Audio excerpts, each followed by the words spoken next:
con la temática machismo invisible que estaba ahí en la promoción. Así que bueno, le damos la bienvenida una vez más. Él es psicólogo, secretario general del movimiento estudiantil en El Salvador. Y bueno, estamos muy contentos de tenerte con nosotros, así que bueno. Gracias por la invitación, siempre es un gusto compartir con ustedes y quizás por la familiaridad con Toto es también como conocerles también. Así que muchas gracias. Mencionaban el clima y pensaba mucho. El Salvador casi todos los días son soleados, vivimos en el trópico y estamos saliendo tenemos dos épocas, o sea, dos estaciones, una en la que llueve mucho y otra en la que no llueve. Así que estamos terminando la época de muchas lluvias y bueno, amanece un poco fresco, vivo en una ciudad caliente, todo lo conoce, y así que desde muy temprano ya hace calor, así que aquí son 7:40 de la mañana y ya hay calor, solo para que tengan una idea. Y bueno, desde acá, desde El Salvador, les comparto este taller que, bueno, en realidad surge así. En pandemia hubo muchas o sea, dio espacio para pensar muchas cosas, ¿no? O para repensar cosas. Entre estas cosas de repensar, a mí me pegó mucho varias publicaciones que algunos amigos y amigas hacían, ¿no? Porque fue como, estoy hablando más desde el contexto salvadoreño, eh, muchas mujeres que escribían, qué bien que mi esposa ahora va al mercado, porque por las restricciones aquí en El Salvador se debía nombrar a una persona de la familia para que hiciera las compras y todo esto. Entonces, generalmente el asignado, o mayoritariamente el asignado, era un hombre. Y entonces las mujeres comenzaban a escribir que bien, que ahora va al mercado, que no sé cuánto, y que bien que ahora está ayudando en casa, y cosas así, ¿no? Publicaciones por ahí. Eso me hizo repensar un poco eh, qué es lo que significa ser hombre, y en mi contexto, en mi realidad. Y bueno, porque yo fui, quizás el modelo de crianza que tuve fue un poco distinto a la de la mayoría. Nosotros somos tres hermanos y una hermana. Mi hermana es la última. Y a nosotros, mi mamá, que somos los tres hombres, desde muy pequeños nos fueron enseñando a hacer todo, ¿no? Y no como tradicionalmente se acostumbra acá. Y entonces para mí ir al mercado es algo muy natural, es normal. O cocinar o hacer algo en casa es mi responsabilidad también. Pero ante estas publicaciones dije, aquí pasa algo, y lo convertí en mi tema de investigación en una maestría de la que he egresado, que es Métodos y Técnicas de Investigación Social.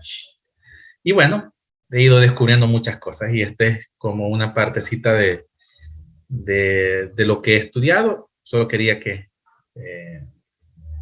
supieran de dónde surge esto, mis motivaciones más bien.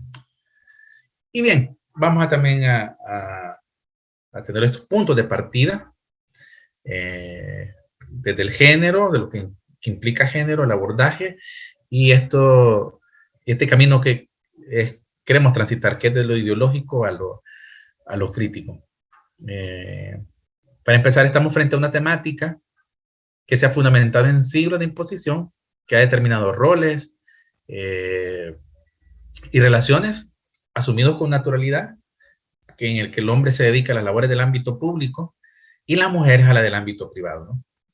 Entonces, los hombres son, en nuestras sociedades por lo general, los que se dedican ya sea al ejercicio del poder, a la cuestión del trabajo remunerado, y la mujer más para la casa, ¿no? Para que cuide de los niños y que se dedique al cuidado del hogar. La Academia Feminista replanteó el sentido de la palabra gender para hacer referencia a lo cultural y así distinguirlo de lo biológico.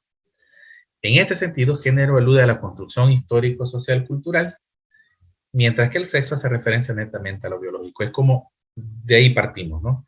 Haciendo lo que significa género y lo que significa sexo. Luego lo vamos a ver más con detenimiento. Y también hay un abordaje desde un diálogo entre las ciencias sociales y la teología, tratando de hacer esto y procurar responder algunas preguntas relacionadas a los roles de la familia, en la sociedad, a la división del trabajo, a la forma en que se distribuyen los recursos, la manifestación de los vínculos afectivos, las relaciones de poder, producto de una gran construcción social e ideológica. Y por otra parte, la idea es esto, de que el tema de género está permeado por un enfrentamiento ideológico entre las posturas del conservadurismo o contra las tendencias liberales y o socialistas. Mientras que la perspectiva crítica y académica ha sido casi relegada. Entonces también desde nuestra fe, reflexionar sobre temas de género debería implicar la aplicación de un método de un filósofo español salvadoreño, Ignacio de Ellacuría, que incluye los siguientes pasos: lo no ético, lo ético y lo práctico. Lo no ético es el enterarse o conocer una situación. Lo ético es que esta realidad nos confronte, que de esta realidad nos llame a tomar conciencia, y lo práctico que es cambiar esta realidad. Entonces, como muchos otros temas, hablar sobre masculinidad, hablar de género, para mí, implicaría abordarlo desde este proceso de transformación. Conocer la realidad, hacernos cargo de la realidad y transformar la realidad, que es lo no ético, ético y práctico. Y bueno, ¿desde qué contexto también hablamos? Y creo de que, aunque esta es una caracterización muy vieja, de los 80, sigue, creo, teniendo mucha vigencia. Y es de que el psicólogo social Ignacio Martín Baró planteaba esto, para describir sobre todo a la situación salvadoreña, mesoamericana, de los años 80. Y es que vivimos en una polarización social. Esto implica el exacerbamiento de los intereses sociales discrepantes. Hay dos posturas, o sobre un tema hay dos posturas, y vamos a muerte a defender nuestra postura, sin crítica, sin mayor análisis, simplemente porque esto para mí es blanco y para el otro es negro, y vamos a pelearnos las posturas. Entonces, así muchos temas se abordan, y llevamos temas como género a hablarlos desde esta polarización. Pero la polarización también pasa a la mentira institucionalizada, la historia oficial que ignora aspectos cruciales de la realidad. Se crea un discurso, una forma de explicar lo que está pasando sin tomar la realidad, ¿no? O sin tomar en cuenta otros aspectos cruciales de esta realidad. Y por último, la violencia, que es que no es por la fuerza de la relación lo que cuenta, sino que es la razón de su fuerza, y a la imposición de una postura sobre otra. Entonces, la idea es acá de que al abordar estos temas, más que hacerlo desde esta polarización que nos puede llevar a la mentira y a la violencia para imponerla, busquemos el diálogo para abordar estos temas. Así como otros muchos que requieren de que nos sentemos a hablar y de que lo hagamos abiertos a escuchar al otro. Porque, y un poco en la descripción del taller lo mencionaba, ¿no? Aunque no queramos hablar de género, aunque no queramos hablar de masculinidad, es algo que va a estar ahí y que requiere que que se aborde y aunque no la abordemos va a seguir estando ahí. No a guardar silencio, sino también reflexionarlo y analizarlo. Eso es un poco donde partimos. Y bueno, entonces pasamos a esta pregunta. ¿Qué significa ser hombre? Pues históricamente esta pregunta a los hombres nos ha dejado callados, porque responderla implica cuestionar nuestros privilegios, que se dan por sentados o normalizados en el imaginario social. Casi no nos preguntamos, más bien la pregunta llega a formularse como tal de manera secundaria. La primaria para la Academia Feminista fue ¿qué significa ser mujer? Y en consonancia apareció esta otra pregunta que ¿qué significa ser hombre? Ellas identificaron que ser hombre o ser mujer en un contexto específico determina, aunque no nos demos cuenta de ello, las relaciones de poder, de producción y los vínculos emocionales. Como les digo, implica cuestionar nuestros privilegios, pero responderla también es parte de lo que la historia nos reclama. Y sobre todo nosotros, hombres creyentes, latinoamericanos, responder esta pregunta, más que también, además de cuestionarnos los privilegios, es procurar ser hombres desde una perspectiva, o más bien desde la masculinidad de Jesús, que la vamos a ver un poco más adelante. Los estudios sobre masculinidad son relativamente nuevos, se remontan a la década de los años 70, con grupos de hombres que se reunían para pensar en eso, en los países nórdicos y en Estados Unidos. Y bueno, y ahí comienza a surgir toda una teoría sobre la masculinidad o las masculinidades. Pero bien, ¿qué implica esto? A ver esto de la masculinidad. Como ven, las relaciones de género se dan en tres dimensiones. Una es las relaciones de poder.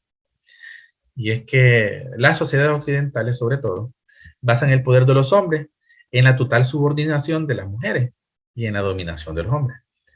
Esto es lo que el feminismo denomina patriarcado, ¿no? Que es un término muy usado en muchos espacios. Este entramado de relaciones basadas en la dominación de lo masculino se sostiene por lo que la cultura entiende sobre la diferenciación entre géneros. De esta manera, desde la niñez se distribuyen roles atribuidos a cada género, que se transmiten a través de la socialización familiar, la escuela y los medios de comunicación masivos. Así los roles femeninos son los relacionados a la reproducción, a la crianza, a los cuidados, al sustento emocional, a lo relacionado al mundo privado, mientras que lo masculino se relaciona al ámbito productivo, a la provisión económica y a todo lo relacionado en el mundo público.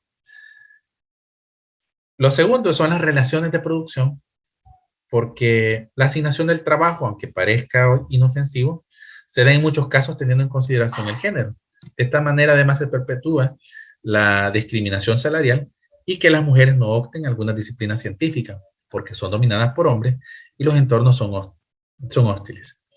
Además, el mundo de la ciencia suele predominar el estereotipo de que las mujeres son menos brillantes o que las mujeres se esfuerzan menos, y esto es que se conoce como el efecto Matilda, que son micromachismos que invisibilizan a las mujeres en la ciencia, por lo que las mujeres son relegadas a estudiar carreras vinculadas al servicio o al cuidado.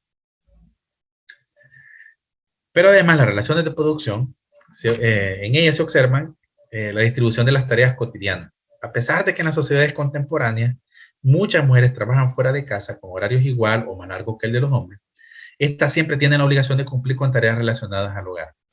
Por lo general, esta discusión sobre las relaciones de producción y la relación que tiene el género en ellas se enfoca en la discriminación salarial, la exclusión de las mujeres de algunos trabajos y la asignación de tareas cotidianas. Pero esto implica un aspecto más complejo, y es que son hombres y no mujeres quienes están al frente de los grandes conglomerados empresariales o de dirección o direcciones estatales. Es decir, la acumulación de riqueza tiene que ver mucho con el papel predominante que tienen los hombres en las relaciones de producción. Y la tercera dimensión son los vínculos emocionales. Aunque la teoría social no incluye la sexualidad dentro de la categoría, al momento de abordar el género, desde la teoría de Freud, el deseo es la energía emocional asignada a un objeto. En este sentido, los hombres generalmente asignan la categoría de objeto a las mujeres, por lo que las prácticas para ejemplificar, por lo que las prácticas para ejemplificar solo es de identificar la manera en que los hombres establecen las relaciones, si estas son consensuales o coercitivas. Y un dato desde El Salvador, para que un poco entender de qué, en lo concreto de qué estamos hablando. En El Salvador, por ejemplo, cada día hay 37 niñas y adolescentes embarazadas, es decir, abusadas. Cada día, 37 niñas, menores de 18 años. Y hay un promedio de una niña de 10 a 14 años violada por día. La mayor parte de los casos son impunes y son cometidos por hombres cercanos a la víctima. La mujer convertida en objeto. De eso prácticamente es lo que habla esta tercera dimensión.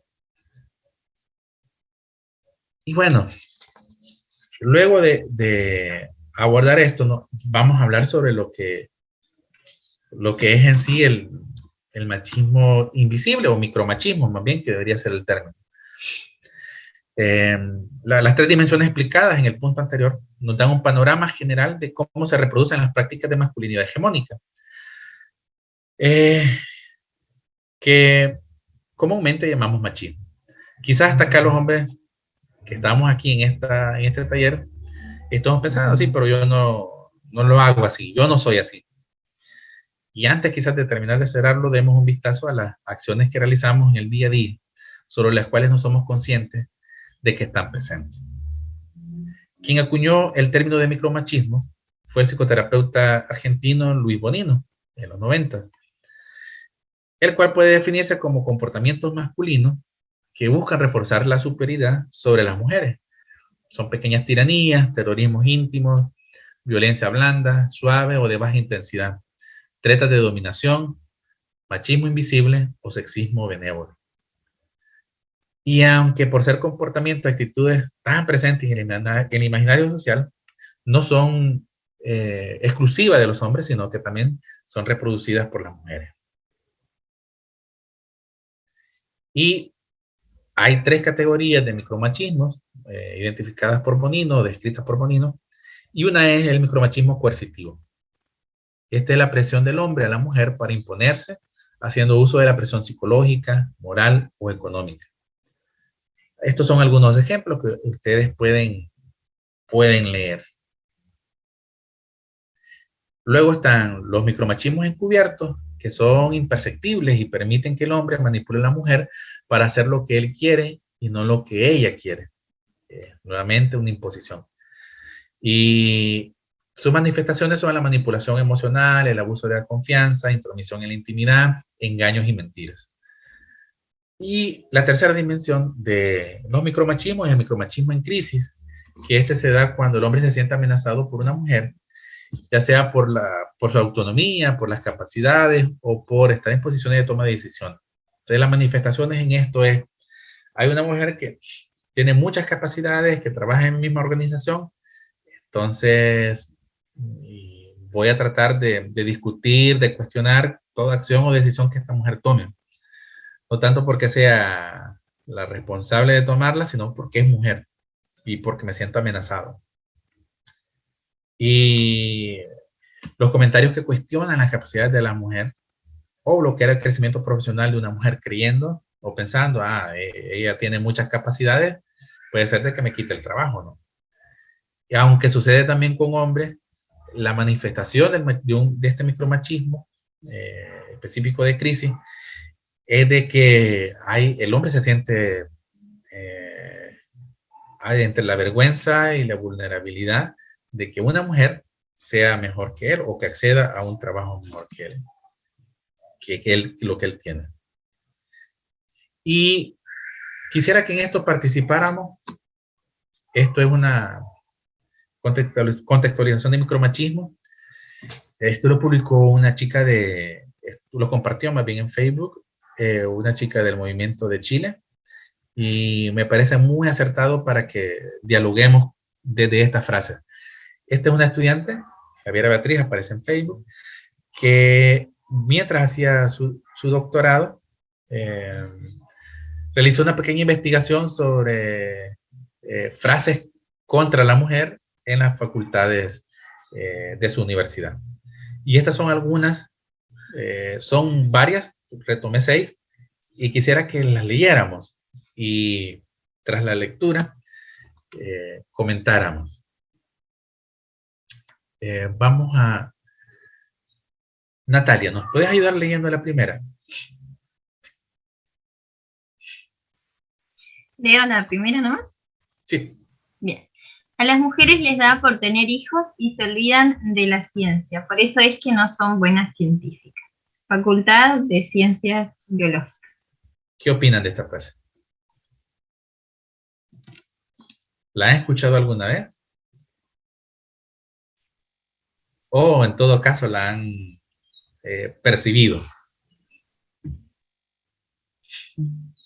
Y pasa también cuando te van a contratar a un trabajo que las preguntas hacia el hombre no está si tienen proyecciones de tener hijos, pero a la mujer le preguntan, ¿no? ¿Tenés proyecciones de tener hijos en el correr de estos años? Sí, son frases presentes. Muy bien, gracias Nati y gracias Pri por comentar. Linet, ¿nos ayudas con la segunda frase? ¿Cómo no?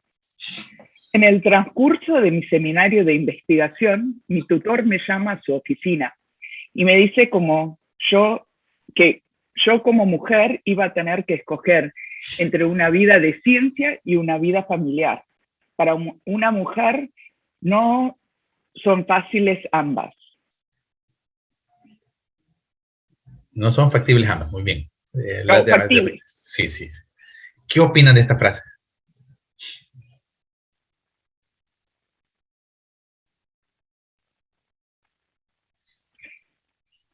Sí, se da también en ámbitos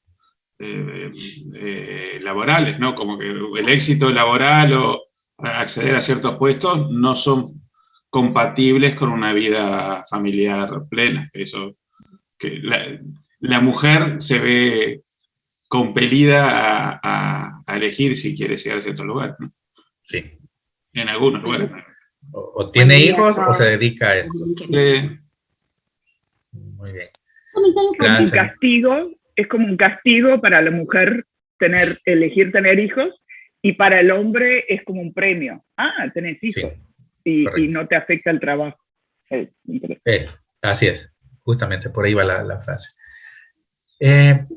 Un comentario cortito. No, estaba pensando lo siguiente, que inclusive si la mujer logra hacer un equilibrio y tener ayuda en la casa para poder trabajar, etcétera, y dedicarse al trabajo, igual socialmente hay una crítica de que qué mala madre no cuida a su hijo. Entonces, sí, estás condenado si lo haces y condenado si no lo haces. Y con el hombre no pasa eso. Entonces, o sea, igual que, como que la sociedad te dice una trampa, o sea, no importa lo que hagas, salís perdiendo. Gracias.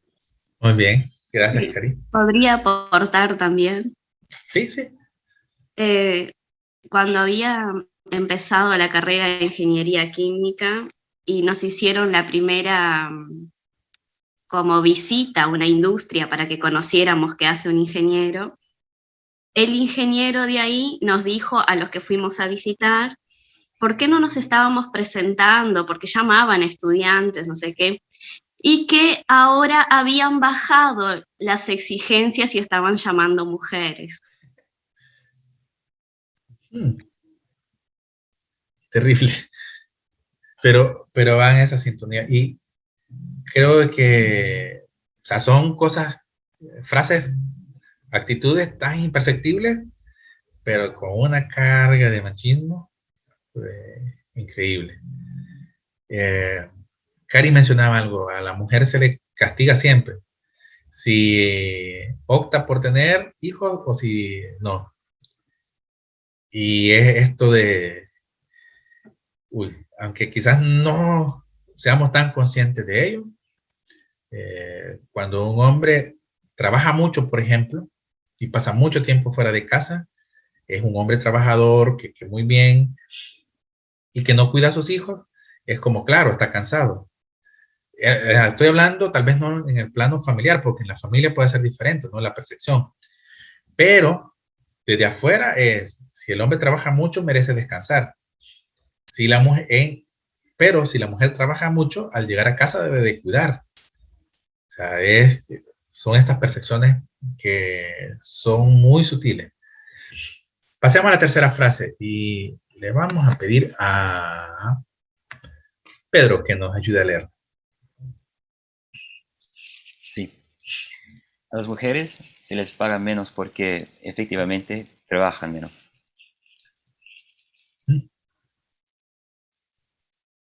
¿Qué opinan?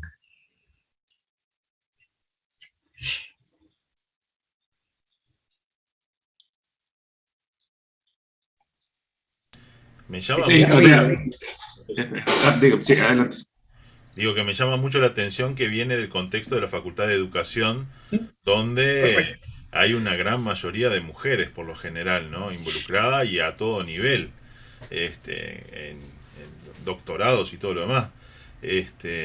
Me hace pensar mucho en cómo los machismos o los micromachismos atraviesan a hombres y mujeres, ¿no? Y esto demuestra una falta total de conocimiento, ¿no? O sea, porque hasta desde el sentido común uno diría, si el trabajo se hace igual, obviamente hay cargas iguales de trabajo por detrás, ¿no? Es impresionante cómo lo cultural permea y condiciona lo que uno ve, ¿no? O sea, y cómo lo lee. Muy bien. Sí, yo quería comentar también cómo con la pandemia, por un lado, se empezaron a compartir muchas tareas que antes no se compartían en algunas familias, pero la salida de la pandemia, con esto de que a veces las escuelas y los liceos están abiertos y a veces no, vuelve como para atrás eso también muy rápidamente. Al menos en mi ámbito laboral pasó, o sea, un par de veces que cerraron los centros educativos y quien se quedó fue la madre a cuidar a los niños y no lo compartieron. Bueno, digo, como que avanzamos con la pandemia en ese aspecto, pero rápidamente volvimos para atrás. Eso, bueno, hoy, porque aparte de ese aviso, no se puede planificar, hoy la escuela está cerrada porque hubo un caso positivo en la clase. ¿Quién se queda en la casa? Que eso, estuvo buena la discusión, pero volvimos para atrás como muy rápidamente y hay como que reproblematizarlo para no perder esos avances. Y claro, porque lo de la pandemia es algo situacional, fue un momento, no se da por conciencia y es lo que mencionaba también al principio. Abordar estos temas implica conocer la realidad, hacerse cargo de la realidad y transformar la realidad. Y claro, como esto es, lo de la pandemia fue, pues no había para otro lugar, pues entonces los hombres asumieron, ¿no? muchas responsabilidades que en la mínima oportunidad se dejaron atrás.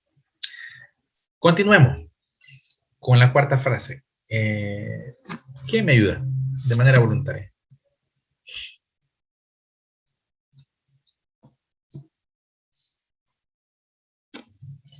Yo leo. Dice, refiriéndose a que se veía el tirante de mi sostén por debajo de mi polera sin mangas, mi tutor de tesis dijo, no muestre eso, ¿no ve que me pasan cosas? En ciencias biológicas.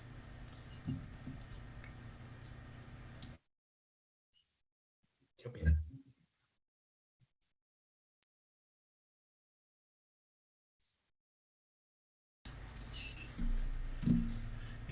Me hace pensar cuántas barreras o cuánta... o sea, la incomodidad que genera por cuán atrevido está siendo en distintos planos, ¿no? Desde la situación asimétrica de tutor-estudiante a el tema de la cosificación del cuerpo de de la estudiante, el tema de él ponerse, de victimizarse cuando en realidad está haciendo todo lo contrario. Es impresionante el cruce de situaciones ahí, ¿no?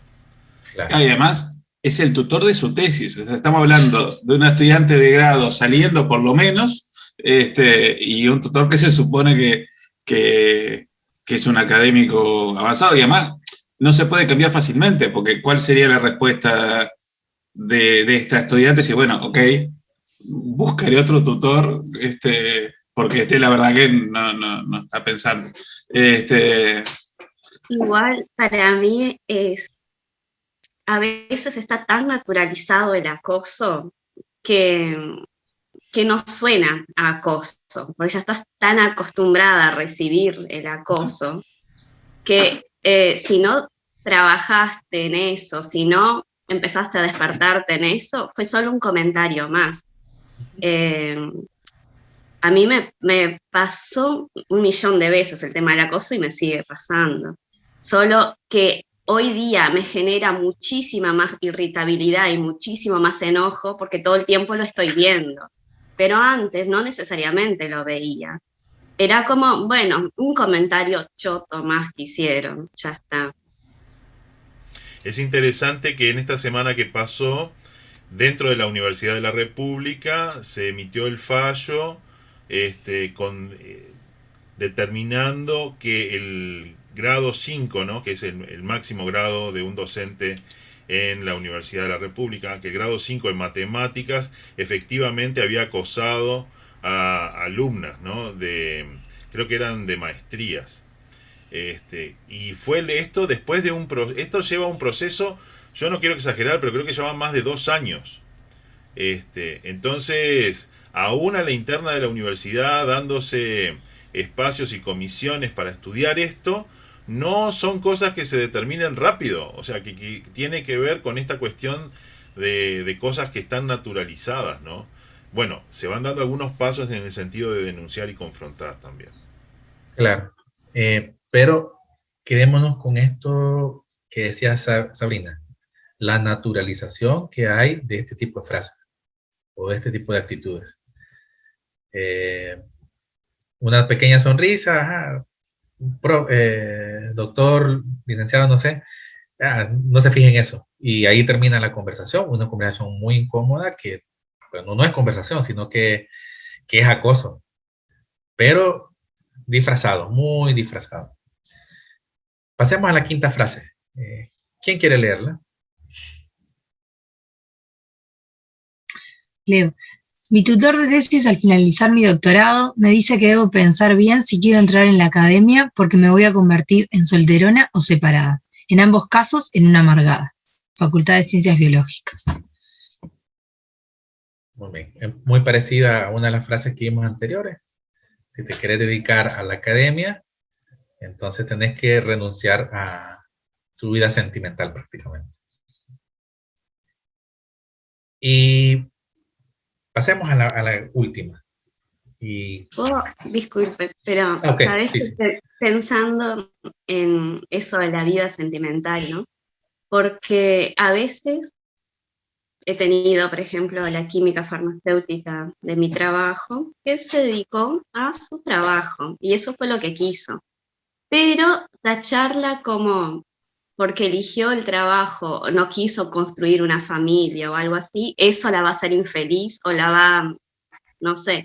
En verdad es su elección de vida y claro, eso la dejó feliz. Claro.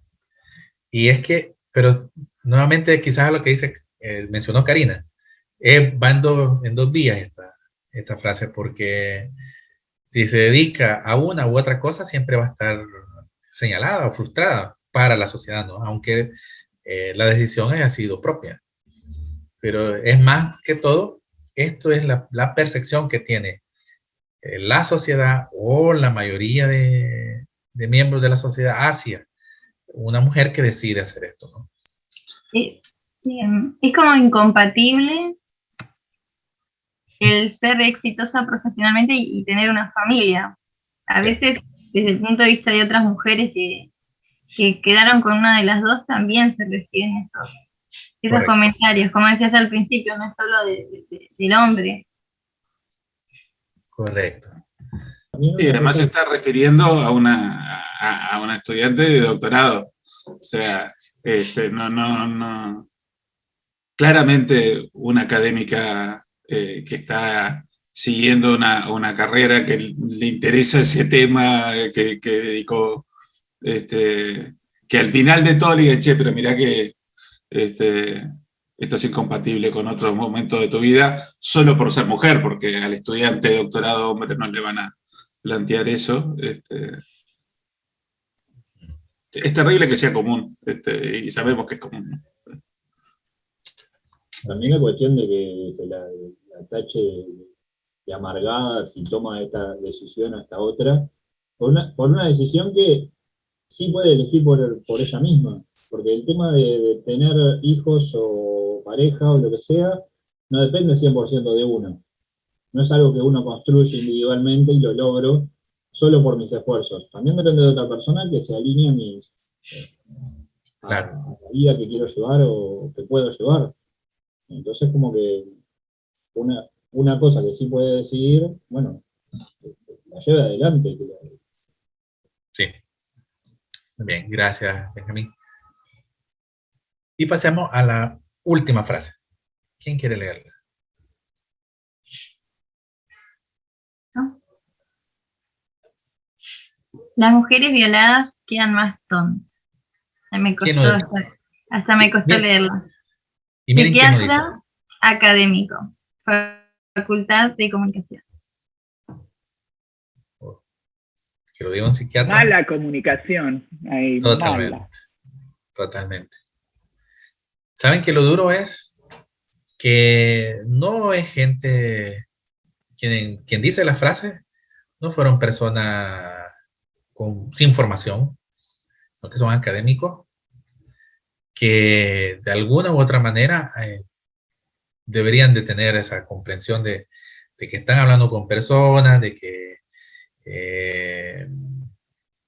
lo que están diciendo puede dañar a otra persona, pero lo están diciendo. Y creo que para la misión que nosotros hacemos en la universidad y que vivimos o que han vivido, quizás más de alguna situación de esta, nos llama, ¿no? Quizás a saber enfocar también nuestra misión, nuestro acompañamiento y ver de qué manera también nosotros comenzamos a hacer esas transformaciones incluso en estas frases que pueden pasar como desapercibidas. Hay muchas otras formas de expresión de micromachismo que quizás también son más sutiles. Por ejemplo, hay camisas que es como para niños, que es como yo quiero ser como papá. Casi nunca hay una que diga yo quiero ser como mamá. O puede ser de que, ¿cómo se llama? O cuando vamos al baño, por ejemplo, también. Y parece que había, no lo puse, pero cuando uno va al baño, por lo general, aparece el icono de mujer, hombre, pero generalmente en el de la mujer aparece el espacio para cambiar pañales de bebé. Y muy poco espacio, muy pocos baños hay de los hombres para cambiar bebés. Porque es una situación naturalizada, ¿no? De que es la mujer la que debe de cuidar y no el hombre. O sea, el hombre no debe hacerlo. Entonces, son situaciones que las vemos y no nos, ¿cómo se llama? No las pensamos, porque está tan naturalizado en hombres y mujeres que son normales.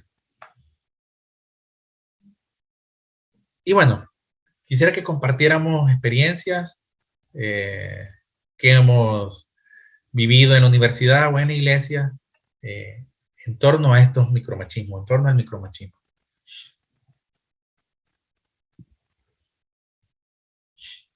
Yo quería compartir una que no es ni de la universidad ni de la iglesia, sino de un trabajo que hice con un grupo de trabajadoras domésticas, que eran como 50, y yo era el único hombre que estaba acompañando ese trabajo. Y claro, queríamos problematizar estas cosas del machismo. Las cosas que contaban eran atroces, porque una trabajadora doméstica está sola en una casa, y está expuesta a todo, y tiene que seguir trabajando, así que tiene que reírse y seguir para adelante de muchas cosas espantosas. Y bueno, este era un espacio donde se podía contar esa. Pero yo empecé a problematizar el tema del lenguaje, porque claro, si yo no estaba, ellas hablaban en nosotras tal cosa, ¿no? Y si yo entraba al cuarto, cambiaba todo a masculino. Entonces yo entiendo la discusión eterna del lenguaje español, si incluye o no incluye, pero en este caso concreto, claramente había algo que problematizarlo, porque entrar un hombre en 50, cuando estábamos trabajando justo de estos temas, era brutal, y era un chip mental que cambiaba un switch rapidísimo. O sea, no es que había un pensamiento, decía, llegó Nicolás, ahora hablemos masculino. Entraba un hombre y ya estaba. Entonces yo empecé a hablar en nosotras. Y claro, chocó, pero dio pie a trabajar un montón de cosas.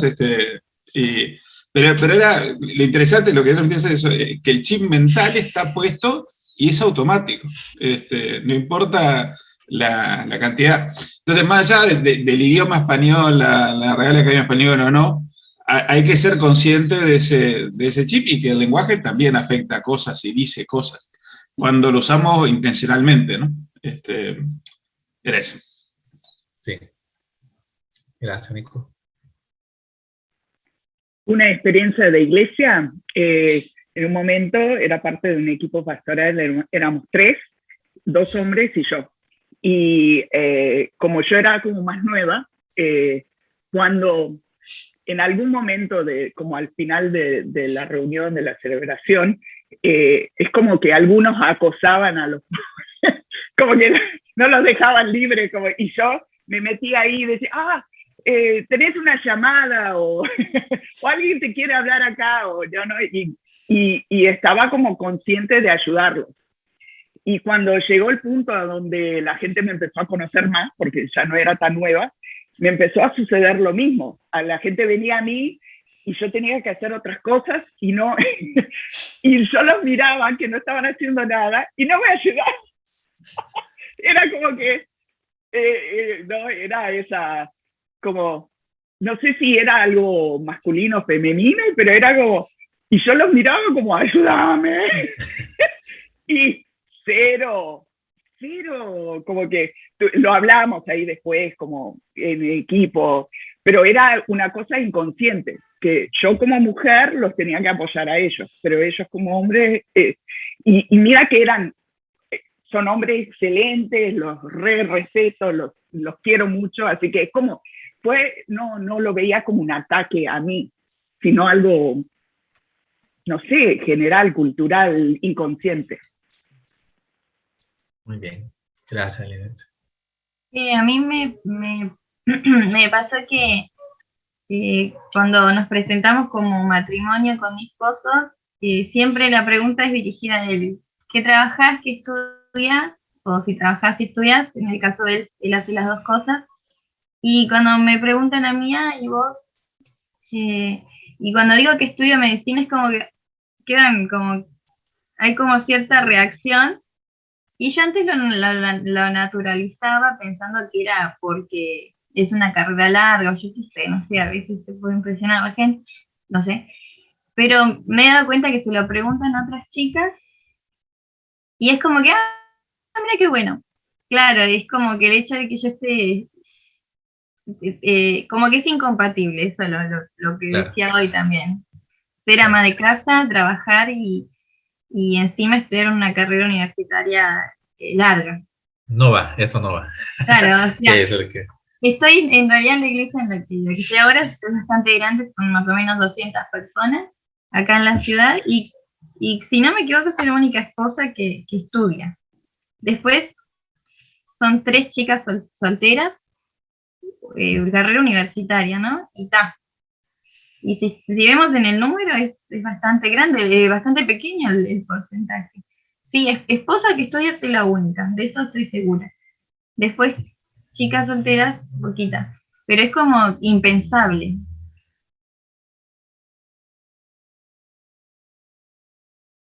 Gracias, Nati.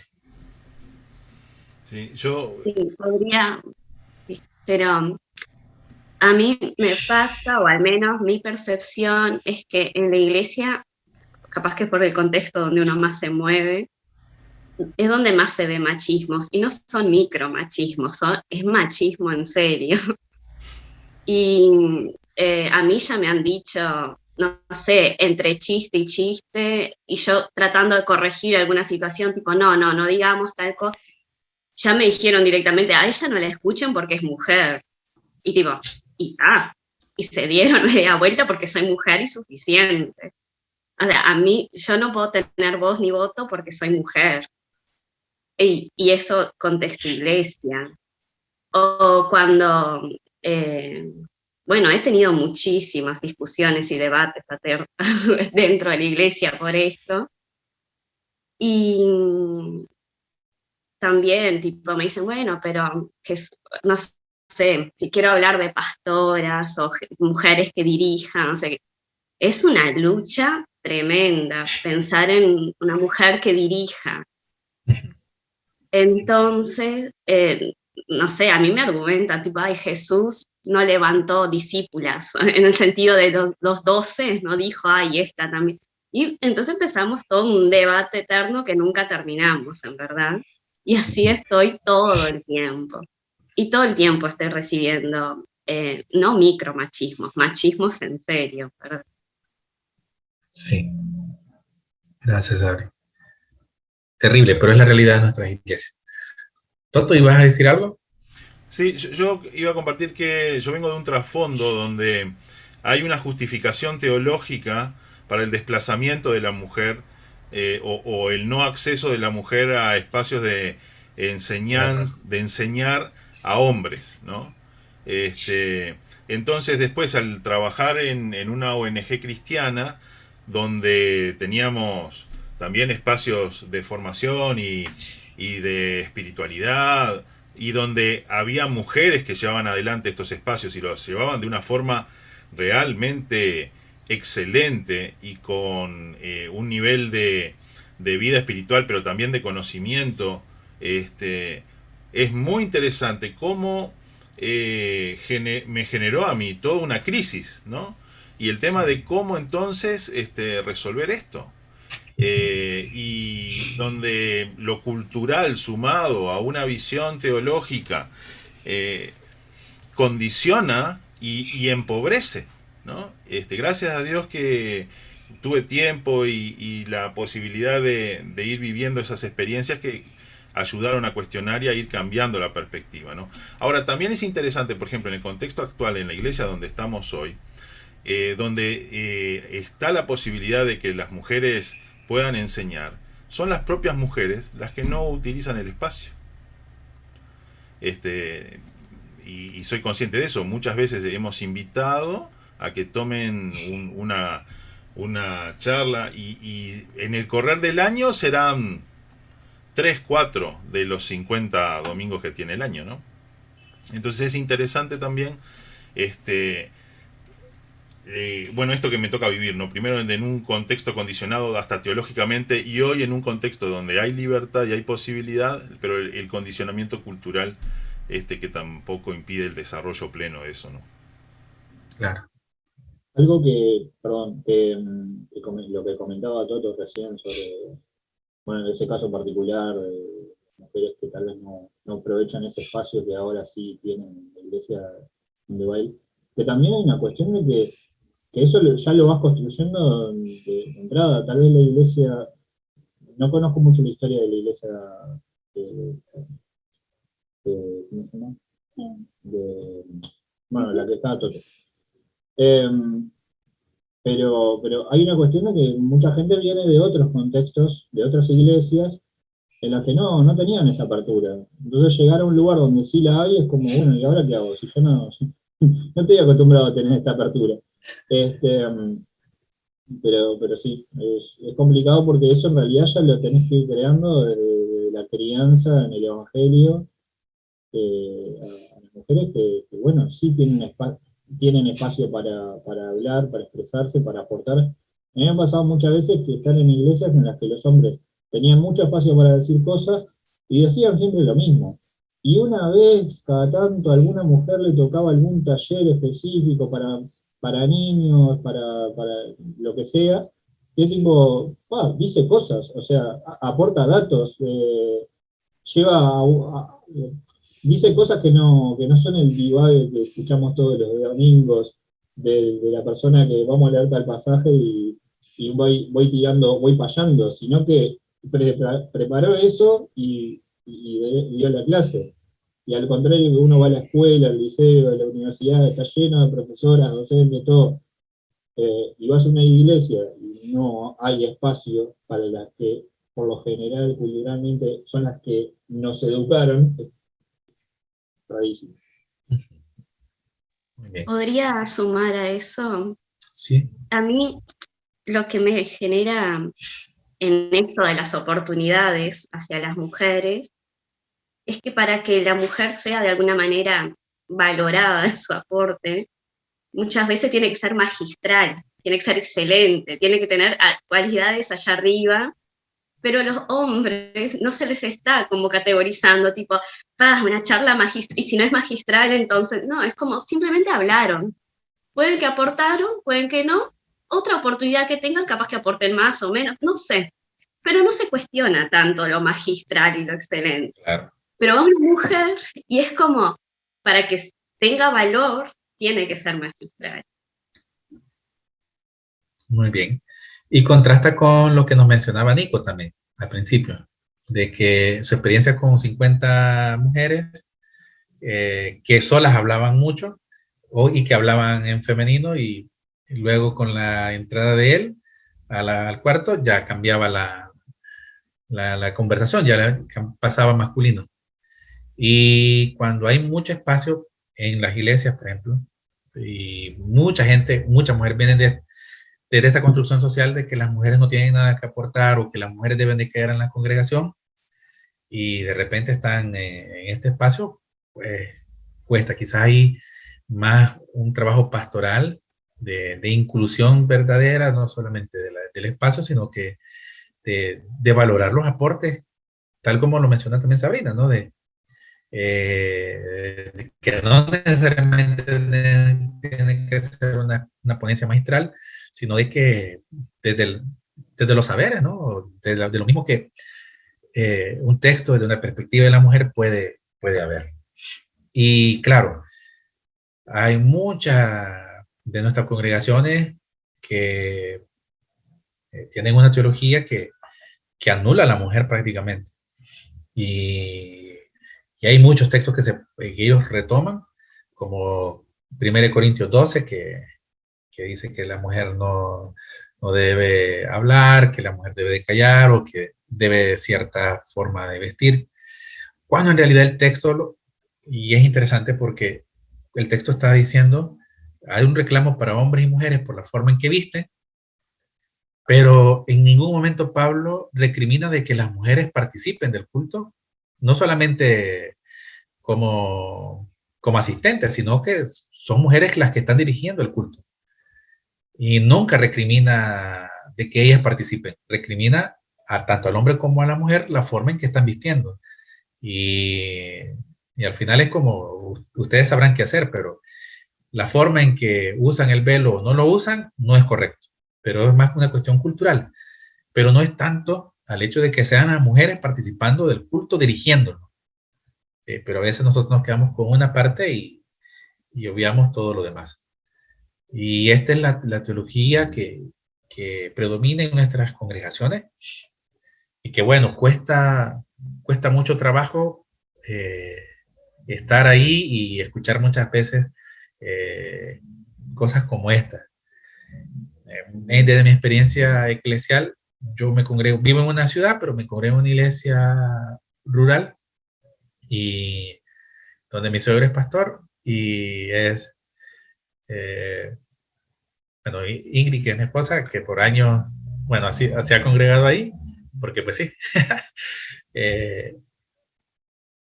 con todo esto, con todo este caminar, con todo lo que uno va reaprendiendo, después de una predicación de de su papá, que quizás fue por mal camino. Ella se le acerca y le dice, estuvo bien todo, pero esto no estuvo bien. Y le explica, ¿no? Y claro, ahí hay confianza y pueden hablar un poco más.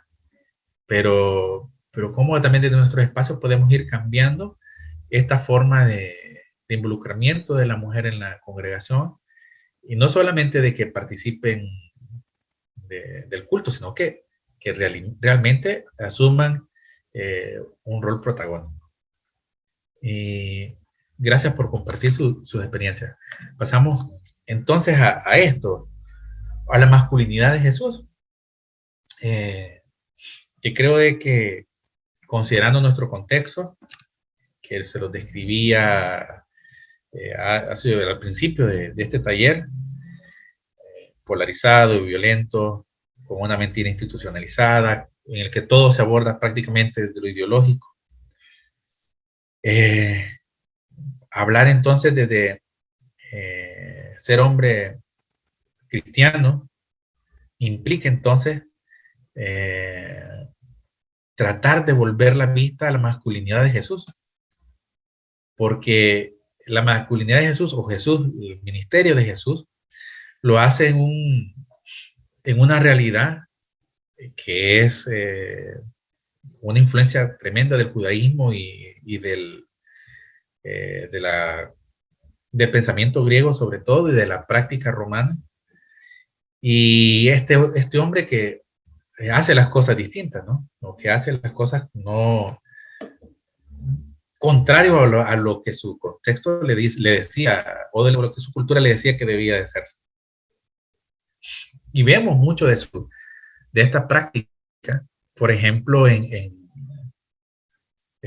Jesús conforma una comunidad de hombres y mujeres de distintos trasfondos. Y claro, ¿verdad? Parece que alguien mencionaba, ¿no? Jesús no tomó ninguna discípula, pero claro que lo hizo. Y en esto quiero que veamos algo. Si ahora identificamos todavía machismo, incluso en la facultad, o en las facultades, las experiencias que mirábamos, ahora imagínense en un contexto religioso hace 2000 años. Pero aún con todo eso, los escritores de los evangelios no pudieron ocultar el papel de las mujeres en el evangelio. Y con todas estas características que dan de cómo debería ser un apóstol, o para ser apóstol habían estas como 4 o 3 requisitos. Entre esos requisitos, María Magdalena tuvo que haber sido una apóstol también, porque cumplía todo eso, fue parte del ministerio de Jesús, fue testigo de la resurrección, y además fue ella y otras mujeres quienes van al sepulcro y lo encuentran vacío, y son ellas las que testifican a los hombres que están ocultos, que están escondidos porque tienen miedo. Entonces Jesús conforma una comunidad de hombres y mujeres que sirven al evangelio, que anuncian el evangelio. Por otra parte, también Jesús rechaza el título, títulos patriarcales como rabí, maestro, padre. En el texto de Mateo 23, 7, 10, al final él les termina diciendo: soy su hermano. Ustedes son mis hermanos. Sus parábolas también incluyen características de Dios como padre, como el padre del hijo pródigo, o el buen samaritano, en el que realizan tareas propias de roles asignados a las mujeres en esa sociedad. Cuidar, recibir, abrazar, sanar, eran tareas asignadas a las mujeres.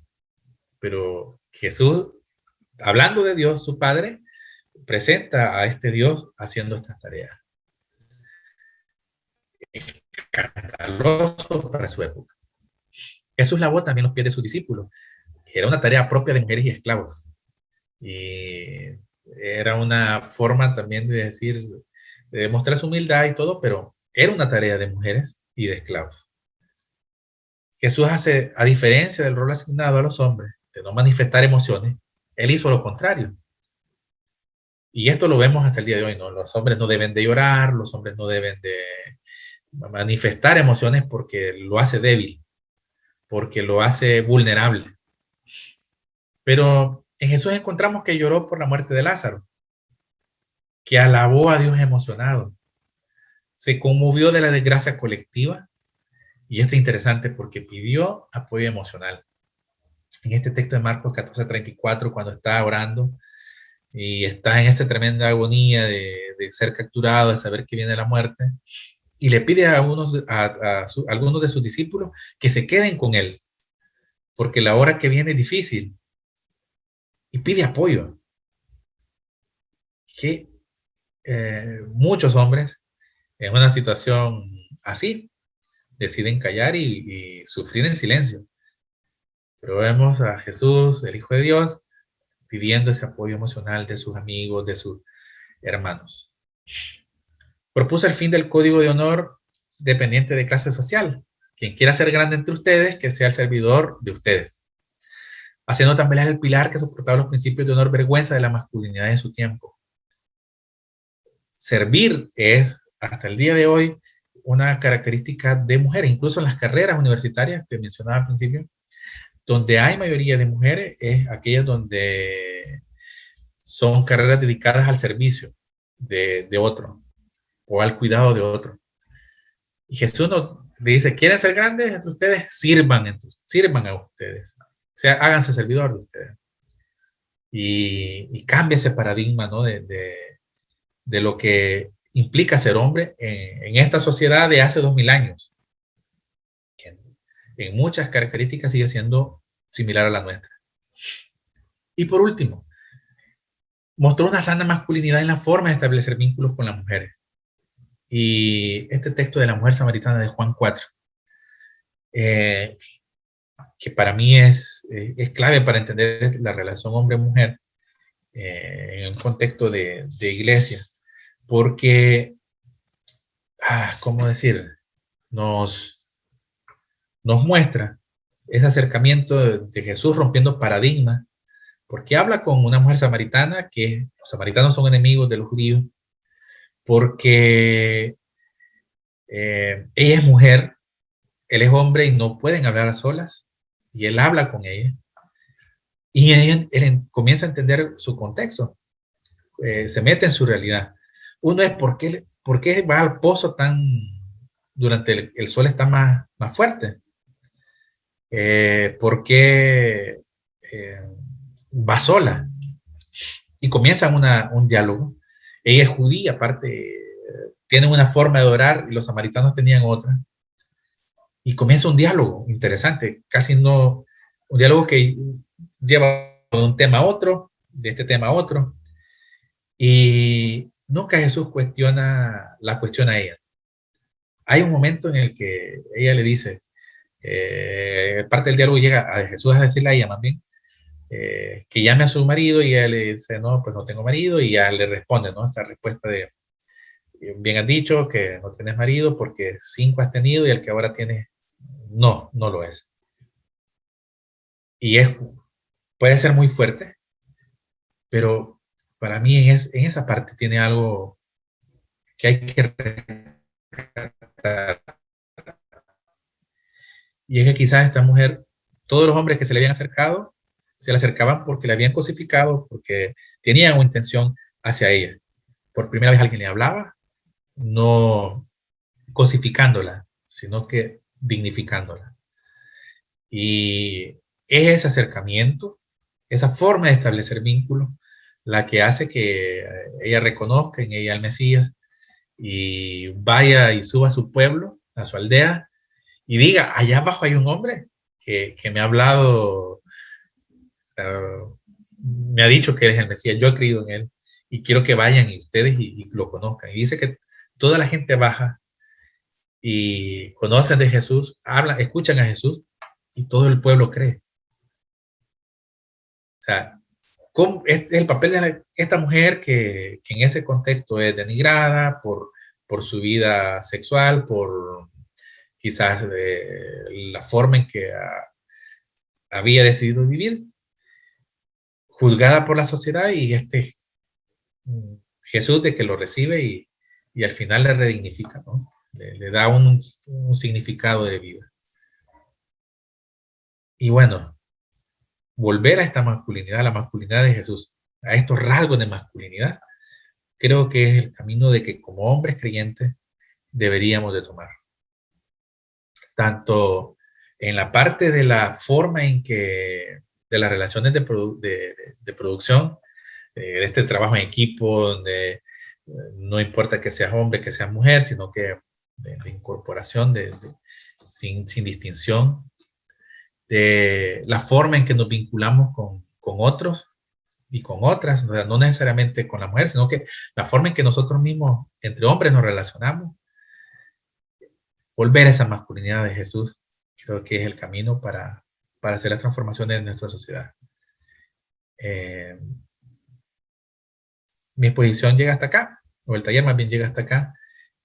Hay unas preguntas que quisiera que trabajáramos, pero no sé si hay tiempo, en realidad.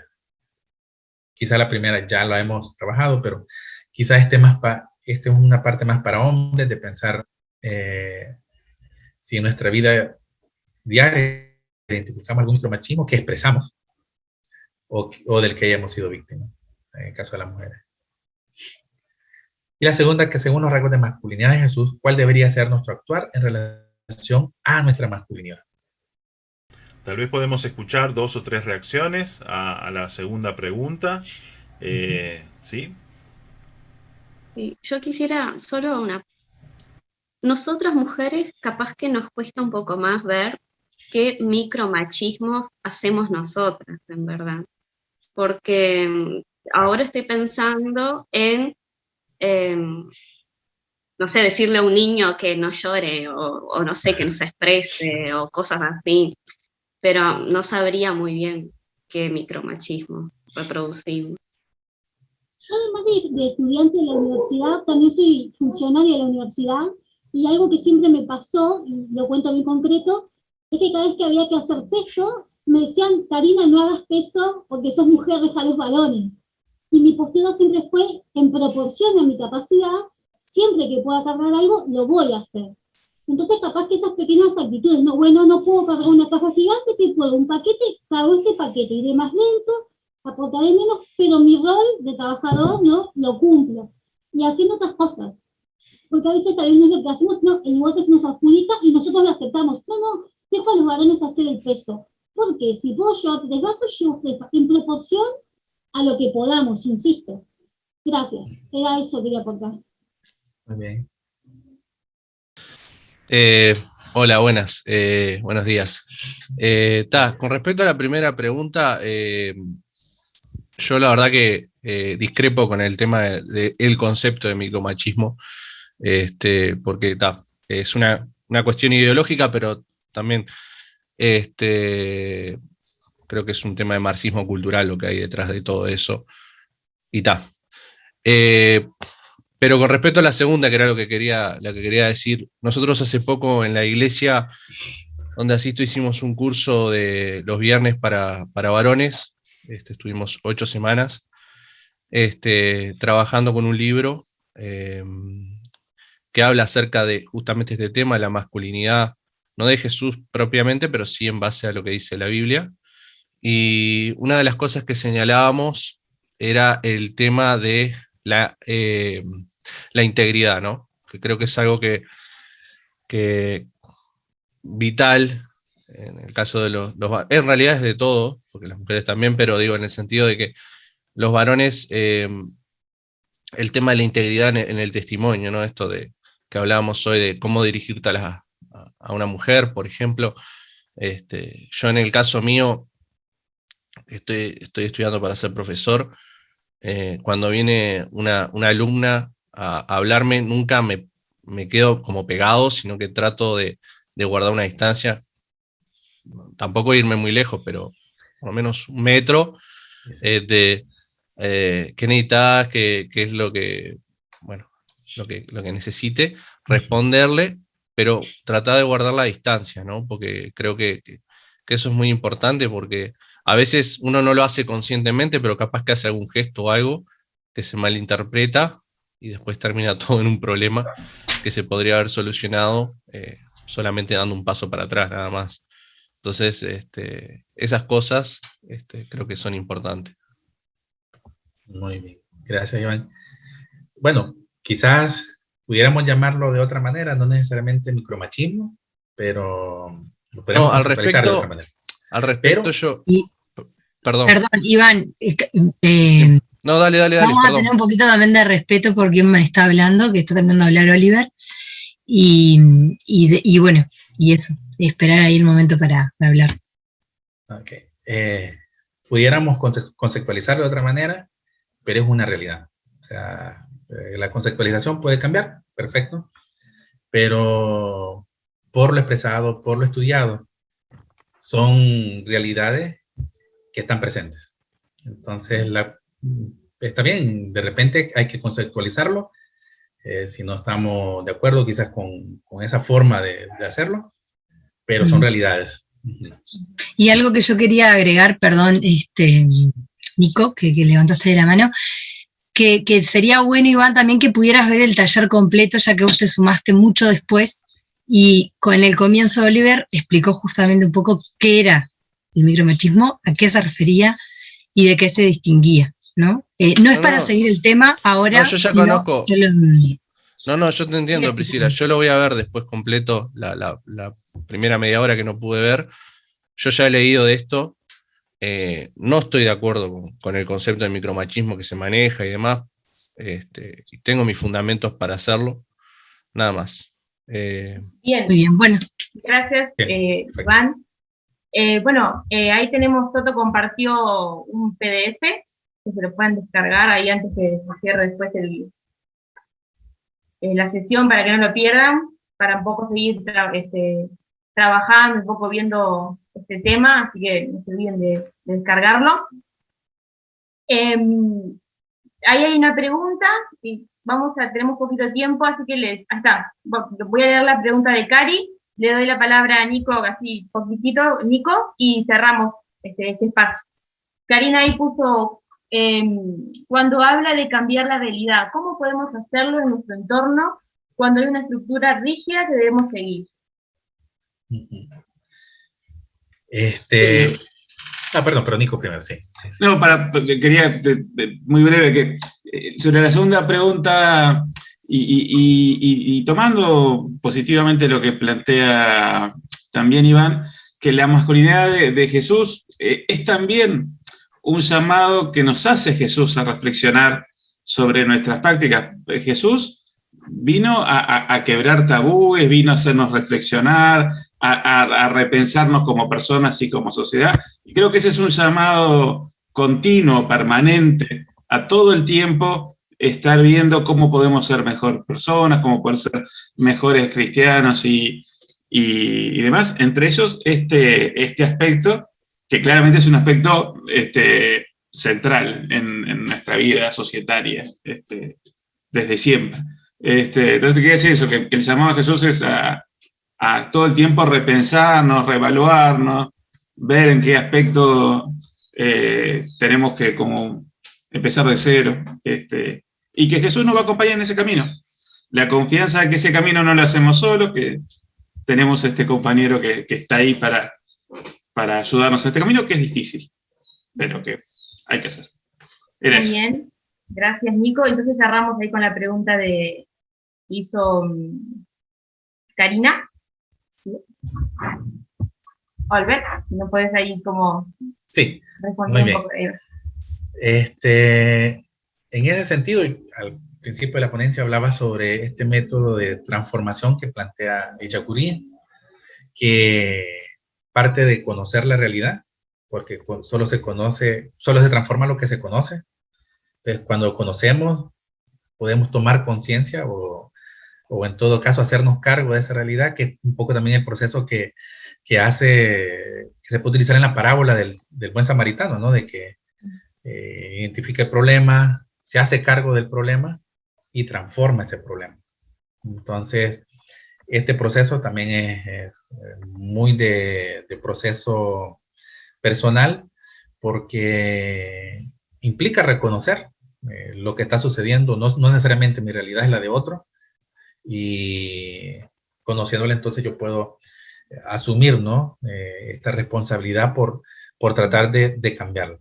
Pero parte mucho de conocer, concientizarse y entonces cambiar. Pero no es primero cambiar y luego concientizarse, ¿no? Que es un proceso. Bueno, muchas gracias, Solver. Cerramos ahí entonces este tiempo de preguntas. La verdad, muchas gracias por compartir, también por el tiempo de preparación. Así que te agradecemos por eso. Queda mucho para seguir pensando y procesando la información en la semana.